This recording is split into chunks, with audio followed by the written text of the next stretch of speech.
Hello friends, and welcome to another day of Crochet and Crime. My name is Hazy Baby.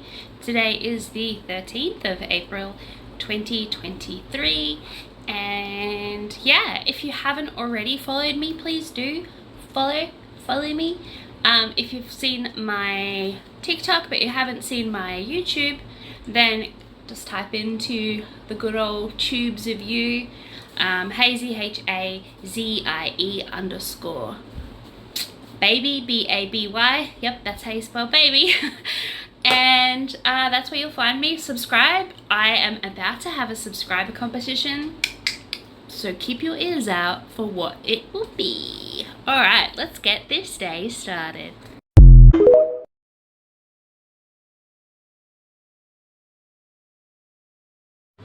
Alrighty, let's get this started. So today I have a few stories for you that are breaking stories. One that is a catch-up from yesterday, and then to tailor it off with, I'm going to finish with the story of Elizabeth Holmes and Thanos, which one of my lovely subscribers has asked me to go into more detail about. So let's get this day started. So this is the square that I was working on yesterday. As you can see, she has evolved overnight. Look at her, isn't she pretty? One of my subscribers, her granddaughter, unfortunately has cancer, and so she has purchased this single bed blanket for her to have at the hospital. So it's all in pinks because, you know, why not? Everyone wants to feel pink. So today I'm going to be working on 24 little squares that are going to be the next step in this blanket. So we'll start all of the middles off exactly the same. So let's just make 20 circles while I talk to you guys about our first little video for the day. Okay. Around here. Sorry, I'm just trying to get myself comfy. Alrighty, so why you should never charge your phone at the free airport station is the first story. So Australians travelling this Easter, apparently, it's already happened, but let's just talk about it retrospectively, should avoid using public phone chargers such as, the ones that you see in the little stores in the tech experts have warned. The FBI in the US have issued a warning yesterday over the risk of plugging into free communal charging stations, potentially exposing them to juice jacking. Tech experts say Australians face the same risk. So a senior lecturer in computing, it's kind of like computing, but more dyslexic, and security at the Edworth Cowan University said that public charging could have been compromised, and it's impossible to know if it's been tampered with. So basically you plug your phone in thinking it's just a good old chargy station, when actually it's stealing your data, I think is where they're going with this. It's very, very possible you just see a random public charging cable, plug in your phone, and who knows, the charging cable might have some embedded software which can extract data from your phone, or embedded malicious software which will keep spying on you, as opposed to the government. I mean, what? The government doesn't spy on its people, I'm sure. Even if you run out of battery, you should never use anything public. That's the bottom line of cyber hygiene. So yeah, I don't use public toilets, so I probably also wouldn't use public phone jack stations, just because it does freak me out. Even when you go to those photo booth things, I hate using those. I'd rather download them onto a little USB and be old school granny lady sitting at the photo thing, plugging it in going, how does this work, Jeffrey? He said that even the new wireless chargers could also be risky if paired to a public device. He said instead travellers should rely on using the regular electricity plugs and their own charger cables if they need to boost their own battery from away from home. Or you can also buy temporary charge stations that you just recharge for yourself all the time, which is what I would recommend doing. A charge bank. There you go. 1, 2, 3, 4, 5, 6, 7, 8, 9, 10. Yeah. Anyway, long story short is you should probably just not use a public charging station. So, yeah. I wouldn't even use them in hotels, to be honest. Shopping centres are also risky. But the FBI has been warned the Americans, and therefore Australia must follow suit. Because America. Fuck yeah. Anyway. But that's basically it, guys. Just, you know. Okay, but if you guys want to know what juice jacking is, let me tell you. So, using public chargers brings added security risks. It's impossible to know which ones might have been tampered with. So when you plug your phone into the USB charger, you're potentially not just boosting the battery. Not only can they, get into your phone and download by thieves, but criminals can potentially plant malicious software in there too. So, you're sitting on the toilet, you think your phone's off, and, someone's listening to you tinker. Who knows? I say that like it wouldn't actually happen, but who knows? Just by plugging your phone in, you can compromise the power strip or your charger of your device too. Like, it can be infected and compromise all of your data. So, you don't want to do that. So like I said, I'm making 20. So that's 1. Alrighty, let's move on to our next story, hey? Okay, so PM Gareth Ward is to face one trial in Sydney on sexual assault claims. So, just a little bit of a caveat before I continue. This story has sexual assault in it. So if you are sensitive to sexual assault stories, please scroll on. I'll give you a second to do that before carrying on. So recently returned Kima MP Gareth Ward will face one trial in Sydney court on sexual assault allegations after a judge rejected a bid to have the allegations separated. So Ward, who's 42 and an ex-Liberal turned independent, has pled not guilty to sexual intercourse without consent and 3 counts of indecent assault and 1 of common assault. It's alleged that Ward indecently assaulted a 17-year-old at his home on New South Wales' south coast and had non-consensual intercourse with a 25-year-old man at his Potts Point apartment in inner Sydney. You dirty old man, you. 1, 2, 3, 4, 5, 6, 7, 8, 9, 10, 11... 12. I mean, it's horrible. Okay, so he retained the Kima seat at the March New South Wales election after being suspended from Parliament following the charges laid. I remember this guy. I went off on a full rant about him. And his trial is expected to last about 3 weeks. So John Pickering said in a New South Wales District Court on Thursday, the judge granted a motion to have the trial held in Sydney and rejected another motion to change and separate and deal with the different trials in Sydney and then at the coast where he did the sexual, had suspected sexual intercourse with this man. So it kind of has to be a joint trial, and you will be there, the judge told him. Overwhelmingly, it is my view that it's in the interest of justice for the trial to come to Sydney.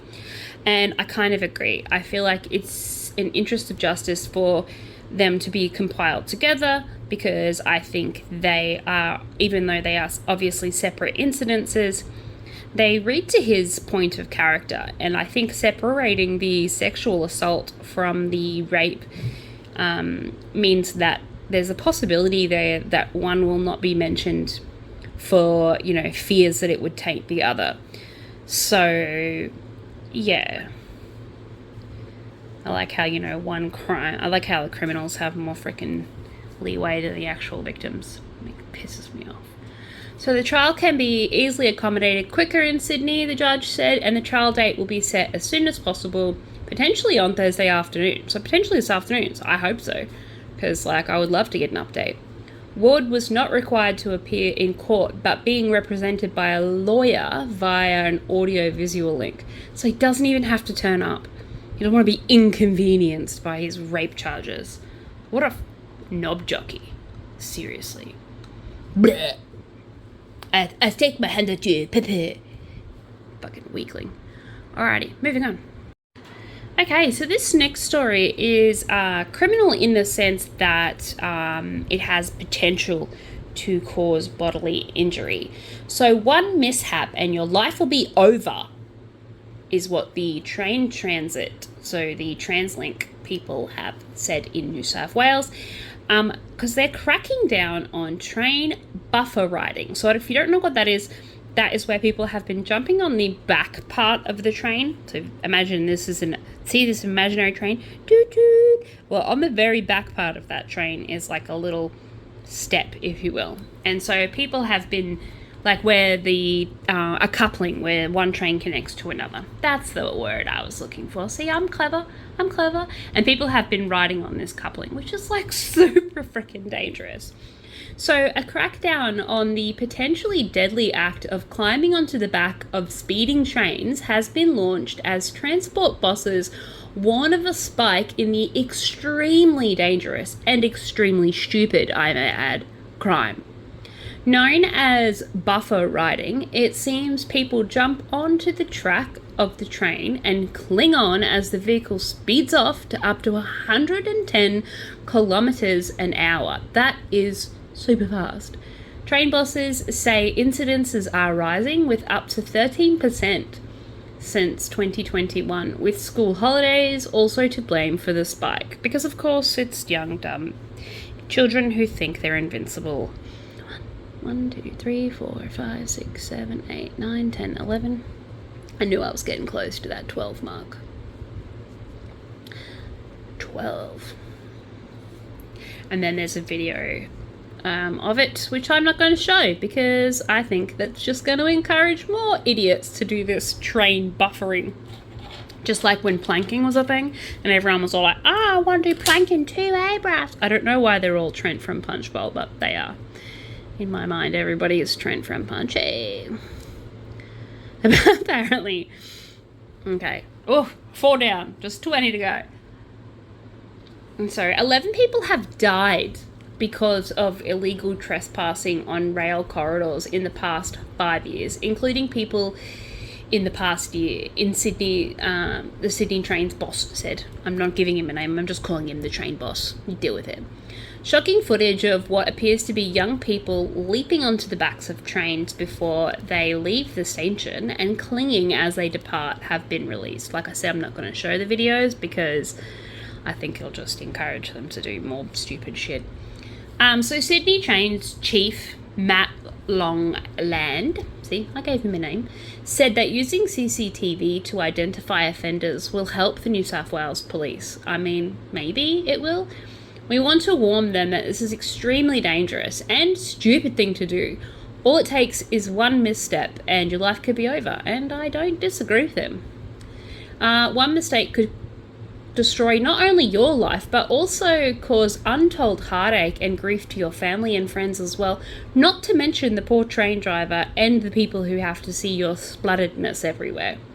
All too often we see lives lost by people trespassing in or around a live rail corridor. It only takes a train accelerating or braking quickly for it to move closer to the infrastructure for someone to be knocked off onto the tracks. So when we were little, my sister, 1, 2, 3, 4, 5, 6, 7, 8, 9, 10, 11, fell between, you know how like when a train pulls up at a train station and then there's a yellow line? Well, back when I was a wee lass, I don't recall there being a yellow line, but, you know, that just could have been my ignorance. And my sister, the train pulled up and my sister had fallen between the gap on the train and the platform. Luckily, my mum and her ninja skills was able to grab her really, really quickly by her arm, and she didn't fall completely down. And we did manage to get her out, but without any damage except, psychological damage. But yeah, I just remember being absolutely petrified of trains, because they're giant. They can cause you. They're not safe. Okay. Oh, what have I done there? I do not know what I did with that magic circle then. I digressed, see? It's too busy talking about my actual life. Ruined my magic circle. But at least you're going to see how to do 1,000,000 magic circles. Well, not 1,000,000, 24. 2, 3. Alrighty. Now that I've, digressed for a little wee bit, I'm so glad that you guys were there for my little, sideways rant. So if the fall itself doesn't kill you, the next train coming along probably will. So the New South Wales Police and North Central Police Transport Commissioner Superintendent Kath Bradbury said that the risks of taking part in a stunt like this should not be underestimated. The Police Transport Command works closely with our transport partners to use necessary resources, including CCTV, to detect, identify, and target offenders, Bradbury said. We also urge commuters to report any buffer riding, so be snitches, bitches, and any other antisocial or criminal behaviours to Crime Stoppers on 1-800-333-000. So penalties for trespassing on rail corridors can exceed fines of up to exceed $550 and are due to rise to $5,500 for trespassing on Sydney Trains networks, including, but not limited to, this buffering. 1, 2, 3, 4, 5, 6, 7, 8, 9, 10, 11, 12. Ooh, look at that. Perfect. It's got to be perfect. God, I'm a nerd. Alrighty, so now we're moving on from school-age children behaving badly to teachers behaving badly, or, just adults in general behaving badly. So a hunt for a woman who allegedly exposed herself to teenagers on a school excursion. Like, seriously. Who does this?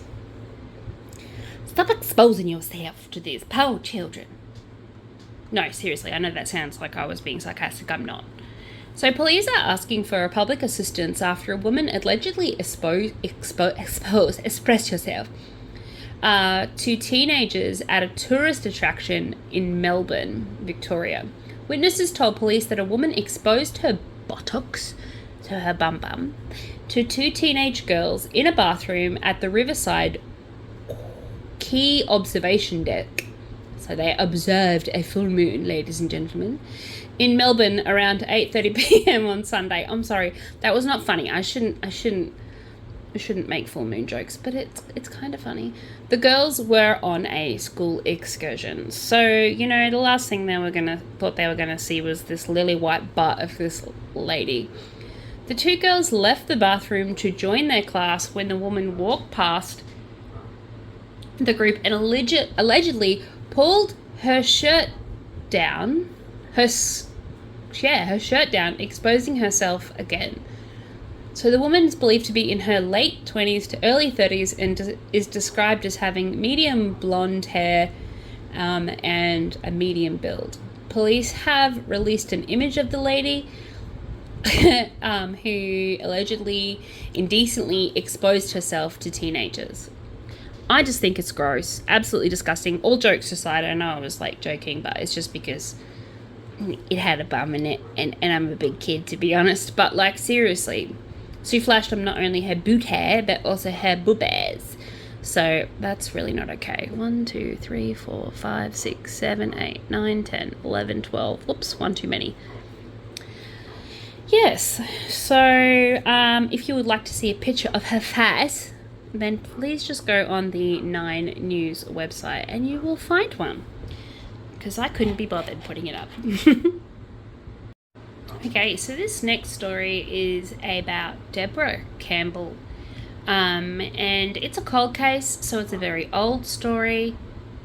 And it's headlined today that it's the most awful part is not knowing where she is. So the search for Deborah Campbell, who has been missing since 1984. So, you know, I was born in 85, so it's been a while. So just bear with me while I get myself and you acquainted with this story. So Deborah Campbell vanished from her Victorian home in 1984.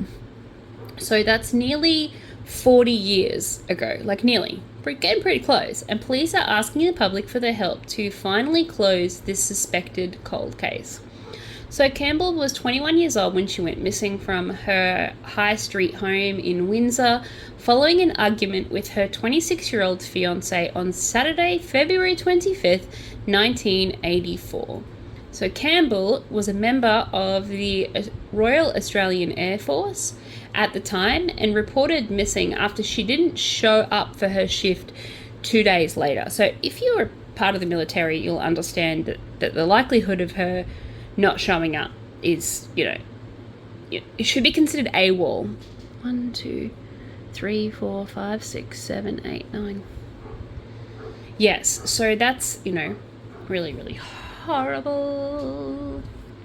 After she couldn't be found by the RAF, her mother reported her missing to Victorian police. By 1998, a coroner inquest declared that Campbell was most likely dead because, you know, she'd been missing for so long. However, there's been little to no evidence to suggest how she died or where her body is, and that is what is killing her parents. So almost 40 years later, police are still investigating her disappearance, and like I'm part of the police force, they are asking for any assistance. Now, because I wasn't born yet, I unfortunately cannot assist them, but if you can, that would be great. So I want to assure people that no matter how much time has passed, they are committed to finding those responsible and holding them to account. Detective Inspector of the Missing Persons Squad, Dave Dunstanstead. You know, good on you, Dave. He has no doubt that people will have information that can help solve Deborah's disappearance, and he's urging those people who have that information to come forward because, you know, Sharon is Karen and we want to help her family. Come on, man, she's been gone for ages.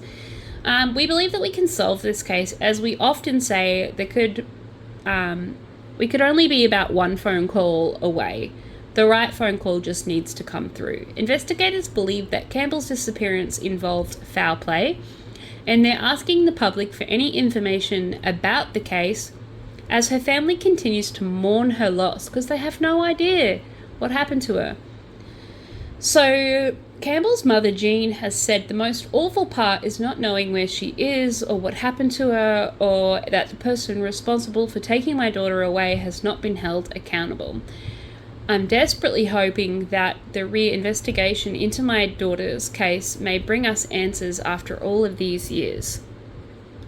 I love her and I still miss her so dearly. I mean, if you miss her every day.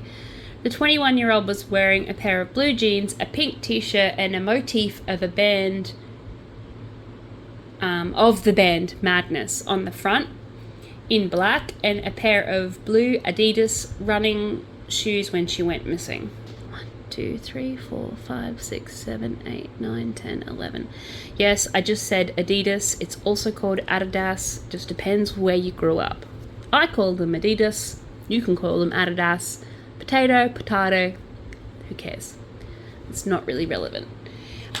Police say she may have been carrying a green handbag with a gold stripe on it, but they are unsure. So yeah, if you have any information about that case at all, maybe you know someone who knows someone who knows someone, let's get this girl found, hey? Let's get her found. And let's just, yeah, exactly. This one is only criminal in the sense that we need to sort of regulate and watch our children around animals.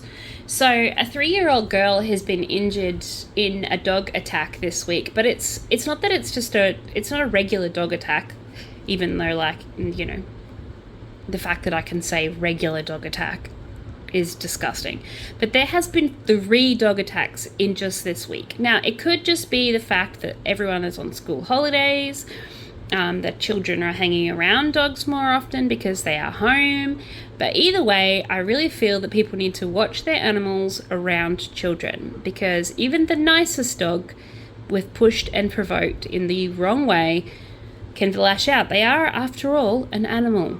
And it is our responsibility as dog owners, as pet owners, to make sure that our animals are well trained and the children are being supervised while around animals. 1, 2, 3, 4, 5, 6. Okay, not that I'm blaming the parents. I'm just saying. A toddler has been bitten on the head and neck by a very quote-unquote aggressive dog in the 3rd dog attack this week in Queensland. Paramedics were called to a house in Yatala on the Gold Coast at 5:20 p.m. on Wednesday, where they found a 3-year-old girl with multiple injuries to her head and neck.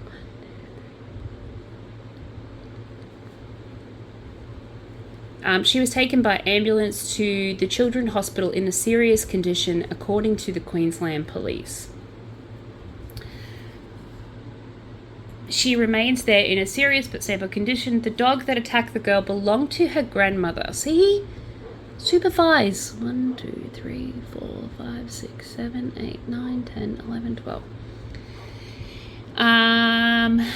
The dog and 3 others have been seized at the property by the police. A neighbour, Richard McDonald, said he wasn't surprised that the attack had occurred. They referred to the dog as being very, very aggressive, which makes me even more angrier. So they tend to rush at the fence and growl, and you feel like they're a pack, he said. If you go out, you wouldn't stand a chance. So family friend Kurt Poole had a different opinion about the dog's behaviour. He said that they're good dogs and they've never done anything like this before, but we play with them from time to time. And we were down there working, he told 9 News, when the dog just suddenly attacked. Also on Wednesday night, a boy was attacked by a dog at Schuyler Park in Logan, and he was taken to hospital in a stable condition.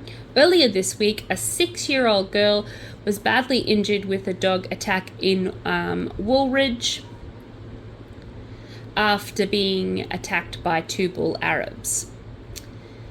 So she went under surgery after she was mauled in a neighbour's yard. She was pulled to safety by her uncle, who was also set upon and injured, and the council seized and euthanized both dogs in those attacks. Look, people, I just have to say this, and I know I've said it already on this, and I'll say it again. Please look after your children and supervise them around dogs. Especially big dogs, not because they're innately dangerous. I have 2 big dogs myself, but because they don't know what to do with little children. And when little children come up to their faces, they panic, and the first thing they do is lash out. So it's not the dog's fault. 2, 3, 4, 5, 6, 7, 8, 9. That is the way dogs behave. 10, 11, and 12. So yeah, just be careful, guys. Look after your children, look after yourselves, and like I said, I'm not judging anyone. Please do not come at me with like the whole, you don't know what it's like, blah, blah, blah, blah. I do know what it's like. My brother was mauled when he was a small child. He shit-stirred the dogs next door, and by shit-stirred, I mean he just went up to the fence. They bit him through the fence. They jumped the fence and bit him, but still, they bit his face. And he was about 6. It happens. These things happened. He's okay. He's alive. He doesn't have many scars anymore, so they healed. But, I've always been a strong believer in watching your big animals around your little children. They don't tend to like little children. They're scared of them. I don't know what to do with them. Anyway, moving on. I could rant on for hours. Okay, moving right along, we have a Service New South Wales employee charged after allegedly assisting a gang in Sydney.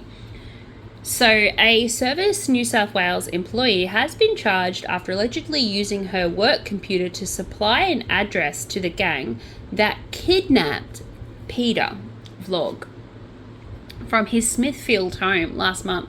So 6 men armed with a hammer, Jesus, allegedly ripped Vogue, 26, from his bed in front of his influencer girlfriend, Angel Bowler, on March 9th before they dragged him downstairs, threw him over a fence, and bundled him into the back of a black Audi. I know. Pity I wasn't doing this channel back then. His captors allegedly held him hostage in a house at Belmore for 6 days, removing his teeth with a hammer and pliers while they demanded drugs and money from a wealthy associate. Robbery and serious crime squad detectives arrested the group and freed Vlog from the house in Canterbury Road during a top-secret operation.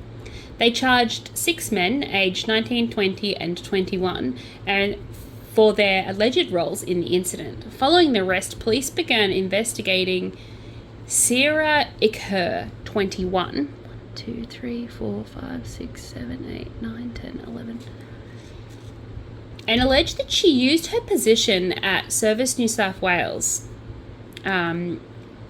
as a Service New South Wales employee to look up an address of crypto trader Tran Din, who's one of Vo's close associates. So they kidnapped Vo, right? They broke into his house, dragged him out of bed in front of his girlfriend, dragged him downstairs, yeeted him over a fence. I don't know, 6 dudes, yeeted him over a fence, shoved him in the back of an Audi, and then tortured him, removing all of his teeth over a couple of days period, obviously, demanding with a hammer, I mean, Jesus, demanding drugs and money because they wanted money from Tran. Why didn't they kidnap Tran? That's my question. Maybe they couldn't find him. Jeebus Louises, guys. Jeebus Louises. Hold on to your seats.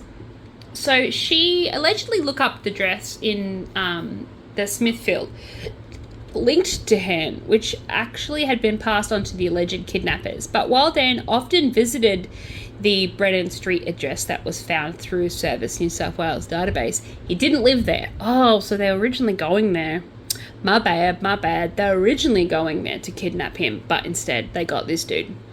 Police are still investigating whether he was the intended target, but they claim the gang later demanded a ransom from Din through an encrypted app, Threema. Going to make this clear. No one negotiating. We set price 5 mil or work you can't meet. Oh, Jesus, guys. You know what? You dudes need to learn some grammar because this is terrible text messaging. If you can't meet up to our requirements, we cut you, boy. Oh, sorry. Up bit by bit until you give us what we want. The kidnappers allegedly wrote. The kidnappers need to go to school. Because, boy, that's not how you write a text message. By the way, all of the, numbers, letters that could be numbers are numbers in this. 4 is a 4 and 2 is a 2. Seriously. You're not paid per letter, dude. You can write the whole frickin' thing out. 1, 2, 3, 4, 5, 6, 7, 8, 9, 10. 12. Police allege that the word work is code for drugs. I mean, are they really going to use code?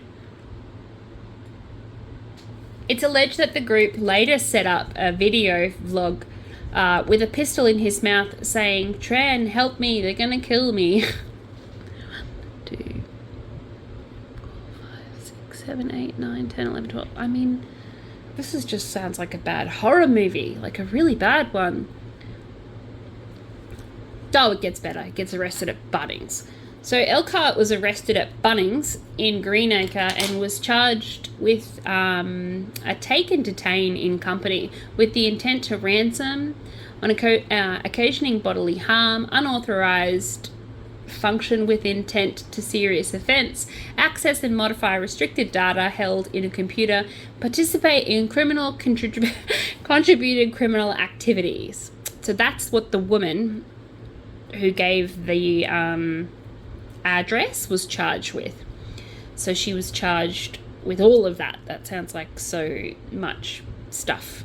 But I suppose it's, it has to be so in-depth because she did a specific thing. She was refused bail and is due to appear in Burnwood Local Court tomorrow.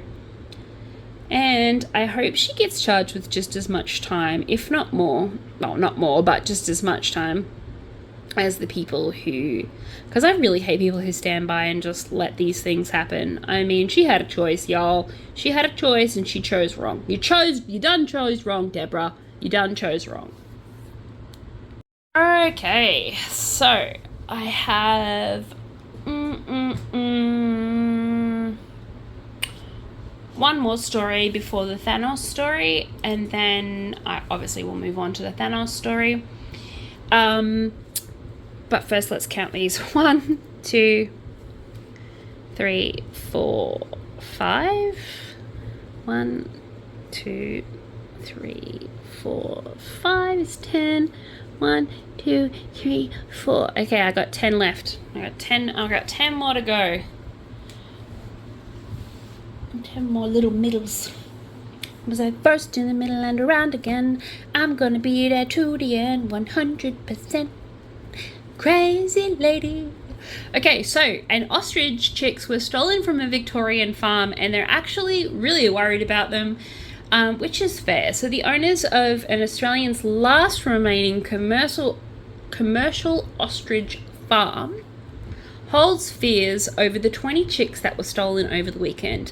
The theft appeared to be planned and targeted, according to the Hastings Ostrich Farms. So what they do is they actually sell ostriches as well as hatchlings, so baby ostriches, to places like zoos and stuff like that. So they're a commercial ostrich farm. And they're one of the last ones. So Hastings says that most of the chicks were younger than 2 weeks old and claim that the stolen birds are actually in grave danger because they're very hard to look after. The theft occurred between Sunday night and the early hours of Monday in a farm in Victoria's Surf Coast. And they have video footage of people entering the building and removing the chicks over the Easter long weekend. So these young birds will grow about 2 feet a month. So because of that, they need, and this is what I meant before by saying that they are hard to look after, they need constant nutrition and constant care. 1, 2, 3, 4, 5, 6, 7, 8. So whoever has stolen them, they have fears that these poor chicks are not going to live.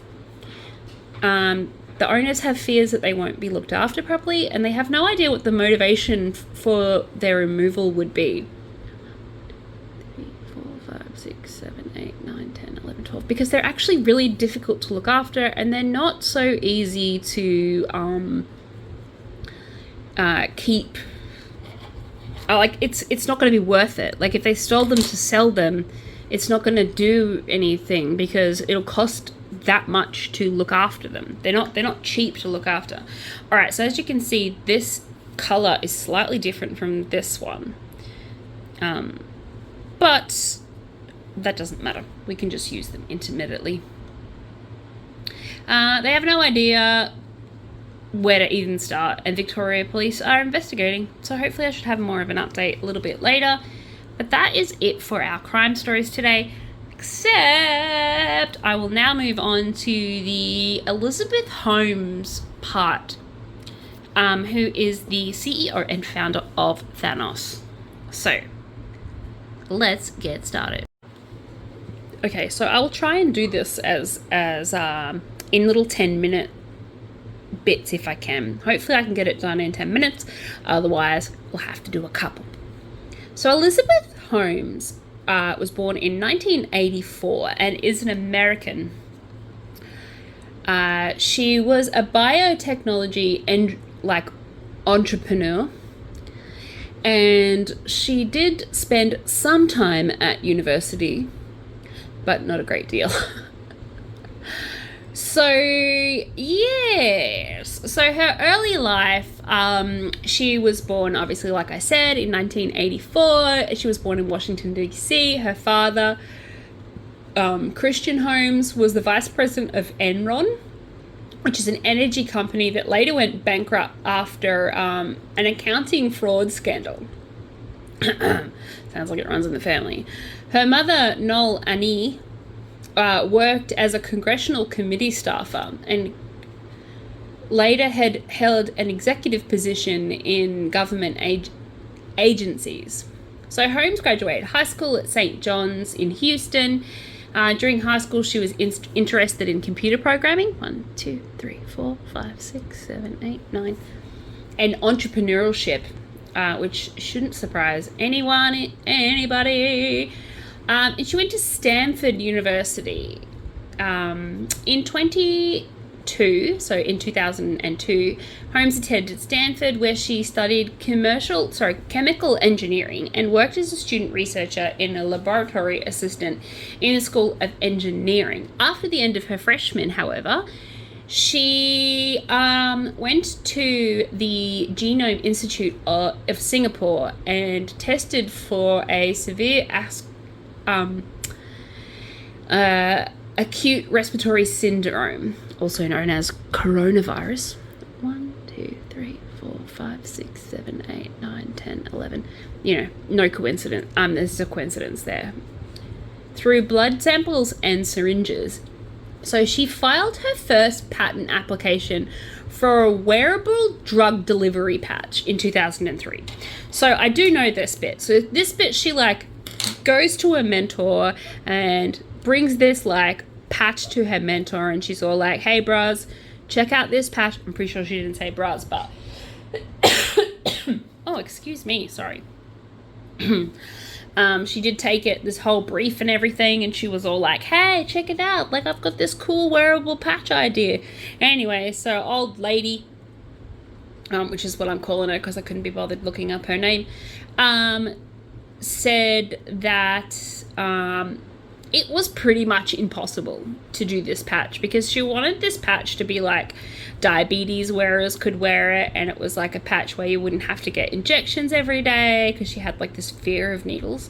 And so she was trying to come up with a way that you could have this wearable patch that would read when you'd need insulin and then give you insulin. But the thing is, with these kind of diseases and stuff, you kind of need to regularly monitor them, and the skin, although it is a giant organ, you would need pretty much a patch the size of your body to do all of the things that she wanted to do. So it's not like it's impossible, it's just improbable, you're not going to, technology's not there yet. So she was like, okay, this idea is a douche, done. Don't worry about it. So she moves on, right? So in 2003, same year, Holmes founded the company Real Time Cures in Palo Alto in California to democratize healthcare. Holmes described her fear of needles as a motivation and sought to perform blood tests using only a small amount of blood. In fact, 1 drop. That's all she wanted to use. She wanted to use 1 drop, and thus Thanos was born. 1, 2, 3, 4, 5, 6, 7, 8, 9, 10, 11, 12. So the idea was Thanos is born. She thinks, oh my god, I'm going to get this cool idea off the ground. I'm so smart. Meanwhile, she's left Stanford. She decided that, you know what, I'm too smart for this. I don't need uni. I don't know actually what her decision was, but basically she decided to stop going to Stanford. So she creates this company instead. Anyway, so Home pitched the idea to vast amounts of data. So she wanted to get vast amounts of data from a few droplets of blood from the tip of your finger. So I don't know if you know this, but when you prick your finger and you get blood from your finger, it's an inaccurate way to test because a lot of that blood is now contaminated with the skin particles that are around your around the wound, the entry wound for the small prick. Not just that, but also there's not enough blood in there to do the kinds of tests that she wanted to do. So she wanted to get like vast amounts of data. So like she wanted to test for things like AIDS, and she wanted to test for things like diabetes, and she wanted to test for a vast range of things. So it's like she wanted to test for cancer cells and stuff like that. So, you can't get that from a few drops of blood. I mean, it sounds like a brilliant idea. And she took it to Phyllis Gardner, who's at Stanford. And Phyllis was like, I don't think your idea is going to work, eh? But she explained that it was impossible to do what Holmes was claiming could be done, and that several other expert medical advisors told Holmes the same thing. However, Holmes was all like, I ain't giving up. I'm gonna make my idea work. Steve Jobs did it, I can do it too. So she was all like gung-ho for this idea because she thought she was a genius. Anyway, she succeeded in getting her advisor and the dean of the School of Engineering, Channing Robinson, to back her idea. So she batted her pretty blue eyes, 1, 2, 3, 4, 5, and flipped her gorgeous blonde hair and got her way. I'm not saying that's why he did it. I'm just saying it's a coincidence. In 2003, Holmes renamed the company Thanos. So before she named it Real-Time Cures, which is, stupid. Thanos is way better. She got the idea by combining the words therapy and diagnosis. I thought she got the idea because, Thanos snap. Ooh, yeah, and the whole place is gone. But yeah, no, apparently it's not that cool. Robinson came to the company's first board member and introduced Holmes to venture capitalists, and this is where she blossomed. So Holmes was an admirer of the Apple founder, Steve Jobs, and deliberately copied his style. I'm talking like she wore black cardigans, black long turtlenecks. She did red lipstick. I don't think Steve Jobs did red lipstick, but she did. And she just, dressed and acted sort of Steve Jobsy, I suppose, if you want.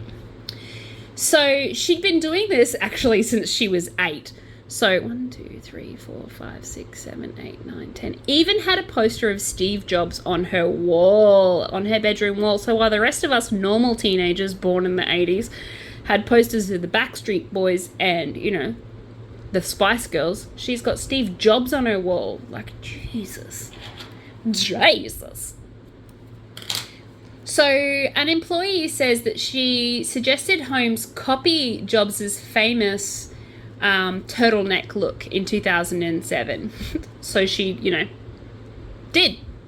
During most of her public appearances, she spoke in a deep baritone voice, although the former Thanos colleague later claimed he heard her speak in a voice stereotypical of a woman her age, and, when she welcomed him and hired him. So Gardner of Stanford also denies that Holmes has a naturally deep voice, and her family, however, has maintained that her deep voice is authentic. It's not authentic, guys.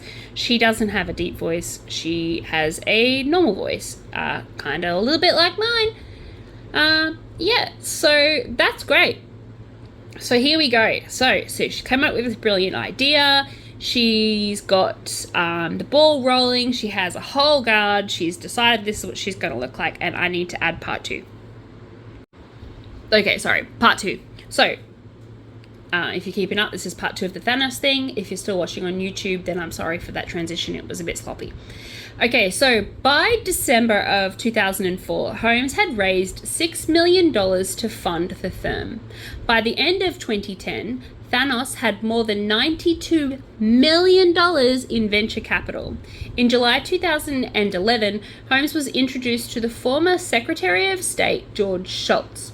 After a 2.5-hour meeting, he joined the Thanos board of directors, and Holmes was recognized for forming the most illustrious board in the US corporate history over the next 3 years. So Holmes operated Thanos in stealth mode, so without press releases or company websites, until September 2013, when the company announced the partnership for Walgreens to launch in-store blood sample centers. Meanwhile, in the background, she didn't have a working prototype. 1, 2, 3, 4, 5, 6. And I've often said this with my lovely husband, that I feel like she was trying to do the whole fake it till you make it thing. I feel like she had a good idea. I feel like she thought this idea was, going to eventually work out and that technology would eventually catch up. 1, 2, 3, 4, 5, 6, 7, 8. Well, that's where I think her intentions were. But, look, I'm not inside her head. But, yeah, you never made it, love. You never made it. So, they did this, they reboot this, laboratory machine about 3 times, trying to make it work. I mean, they got it to work once, and then that was pretty much it. And this is where the lies start. So when she appeared on the cover of Fortune, so Forbes' Fortune magazine, they recognized her as the world's youngest self-made female billionaire and ranked her at number 110 on Forbes' 400 in 2014. Meanwhile, you got to remember, guys, she still didn't have a working prototype. So she'd shown these people around. She had this A-team board of directors. She had conned basically a bunch of Silicon Valley people into buying into this business of hers, which I must say, if it had worked out, would have been brilliant. The idea was brilliant. It's just there's no technology and math behind it. I'm sorry, but your math don't compute, love. So Thanos was valued at $9 billion with a B dollars and had raised more than $400 million in venture capital by the end of 2014. Her name appeared on 18 US patents and 66 foreign patents. During 2015, Holmes established an agreement with the Cleveland Clinic, Capital Blue Cross, and the Emil Health of Thanos Technology. So they did end up putting these machines in Walgreens. But, oof, may I just say, the downfall is epic. So, good old Jono from the Wall Street Journal did a months-long investigation of Thanos after receiving a tip from a medical expert who thought that the Thanos Edison blood test device seemed suspicious.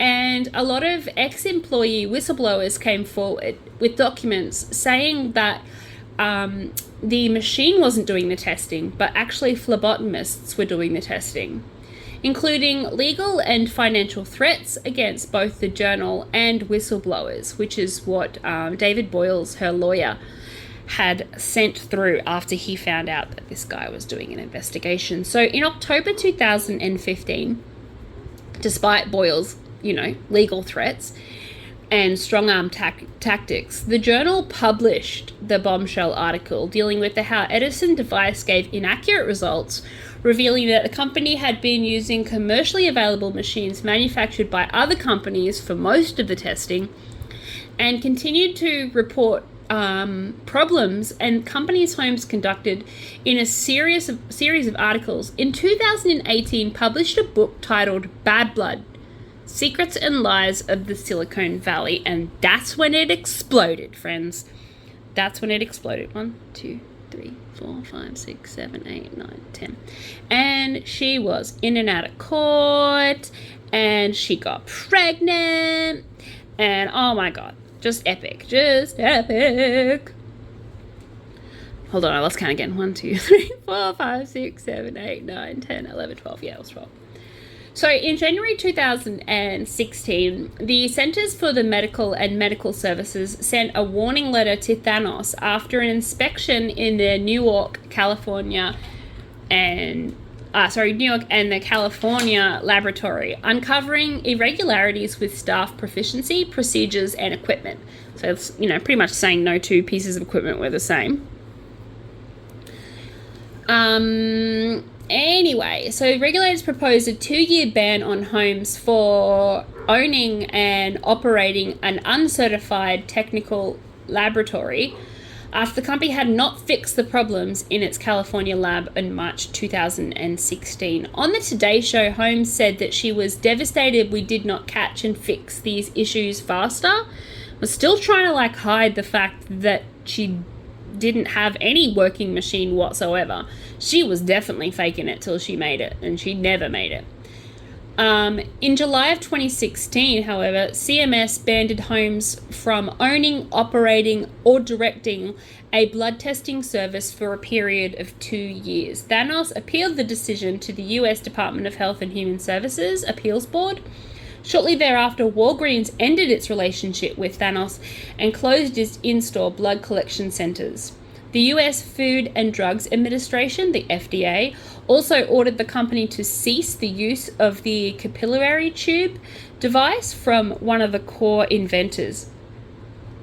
So in 2017, the state of Arizona filed a suit against Thanos, alleging that the company had sold 1.5 million blood tests to Arizonians while concealing or misinterpreting important facts about these tests. In April 2017, the company settled the lawsuit by agreeing to refund the costs of the test to the consumers and paid $225,000 in civil fines and attorney fees, and a total of $4.6 million to clients all over. Yeah, that's a lot. Others reported ongoing actions included an unspecified investigation into the U.S. Federal Bureau of Investigation, so the FBI, and 2 class actions of fraud lawsuits. Holmes denied any wrongdoing, and on May 16, 2017, approximately 99% of Thanos stakeholders reached an agreement with the company to dismiss all current and political alignments or exchange of shares as preferred stock. Holmes released a portion of the equity to offset the dilution of stock valued for non-participating shareholders. So, fast forward another year. In March 2018, the SEC charged Holmes and Thanos' former president, Ramesh Bhatwani, which is the guy I was talking about a couple of days ago, with fraud, while taking more than $700 million from investors while advertising a false product. Because that's what they did. On March 14, 2018, Holmes settled the SEC lawsuit. The charges of fraud and included the company's false claims that the technology was being used by the US Department of Defense to combat situations, which they were not doing. The company also lied when it claimed to have $100 million in revenue stream in 2014. That year, the company only made $100,000. So she just put a couple extra more zeros on the end. The terms of Holmes' settlement included surrendering voting control for Thanos, returning 18.9 million shares to the company, a ban on holding an officer director position in a public company for 10 years, and a $500,000 fine. Alrighty. So, I'm just going to wrap that up there and say that in the end, she ends up going to prison. If you would like to know a little bit more about this, I'm gladly to do a little bit more about it. However, there's really not much more to go. She just turns out to be a fraud and a scumbag. Yeah, it's just that simple. Unfortunately, that's the case. Alrighty, I'd just like to spend this last little minute saying thank you so much for watching my channel, and I really do appreciate you. I hope that you liked today's stuff.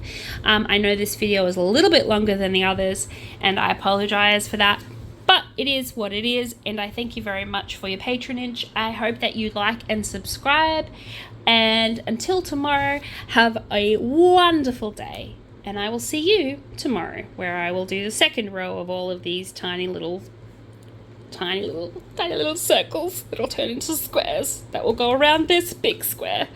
Okay, that's it. Bye. Have a wonderful day.